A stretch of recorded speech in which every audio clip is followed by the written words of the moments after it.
कोशिश कर रहा है, जिसको हम लपेट सकते हैं बड़े आराम से। इस सवाल में यह कह रहा है कि which term of this arithmetic progression, इस एपी का एक काम करो भाई, माइनस का 22 है ना, तो इधर ही लिख लो भाई, माइनस का 22। इस एपी का कौन सा टर्म माइनस का 82 आएगा? इस एपी का कौन सा टर्म माइनस का 82 आएगा? भैया चेक कर लेते हैं यार, हमें क्या पता। मान लेते कि nth टर्म आएगा, लेट an जो है बेटा इस एपी का, वो हमारे पास माइनस का 82 है। अब भाई फॉर्मूले में रखते हैं, a plus n minus 1 into common difference equal to minus का 82। पर सवाल के हिसाब से इसमें चला जाए तो पहला टर्म तो भाई हमारे पास -7 आ रहा है, कॉमन डिफरेंस जो आ रहा है वो आ रहा है आगे वाला टर्म माइनस पीछे वाला टर्म, यानी आ गया -5 के बराबर।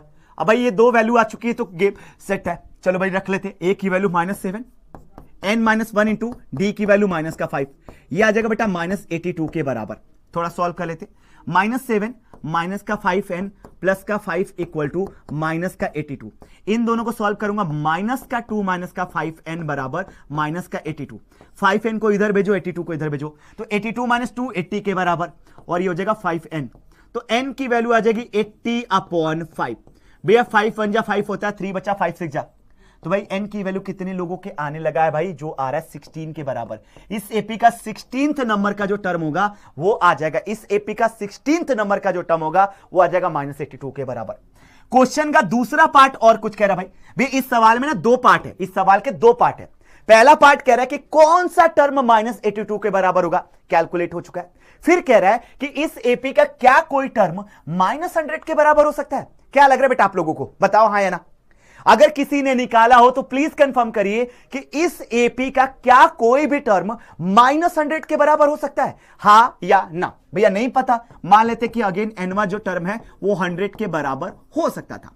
चेक कर लेते बॉस, तो जगह a plus n minus 1 into D बराबर, भैया ये -100 बोला हुआ है तो -100 रख लेते भाई, ये हो जाएगा माइनस का 7, n माइनस 1 इंटू माइनस का 5 इक्वल टू माइनस का 100 हो गया। एक बार सॉल्व कर लेते, तो माइनस का 7 माइनस का 5n प्लस का 5 इक्वल टू माइनस का 100। बे इन दोनों को सॉल्व किया तो माइनस का 2 माइनस का 5n बराबर हो जाएगा माइनस का 100। अब इसको इधर भेजो, इसको इधर भेजो बॉस, तो 5n की वैल्यू हो जाएगी प्लस का 98। बे n की वैल्यू अपने पास इंटीजर वाला नहीं आ रहा, वैल्यू n की वैल्यू नेचुरल नंबर नहीं आ रहा है, और अगर ये नेचुरल नंबर नहीं है, not equal to natural number, तो ऑब्वियस सी बात है कि क्या होगा, ऐसा कोई टर्म एग्जिस्ट नहीं करेगा, ऐसा कोई भी टर्म एग्जिस्ट नहीं करेगा, क्योंकि टर्म का नंबर होता है भैया पहला टर्म, दूसरा, तीसरा, चौथा, यानी ये एक नेचुरल नंबर होना चाहिए। अगर नहीं है तो जवाब लिख दो बिग नो सर। कभी ऐसा हो ही नहीं सकता सर कि इस एपी का कोई भी टर्म -100 आ जाए। सभी लोगों को इसका जवाब क्लियर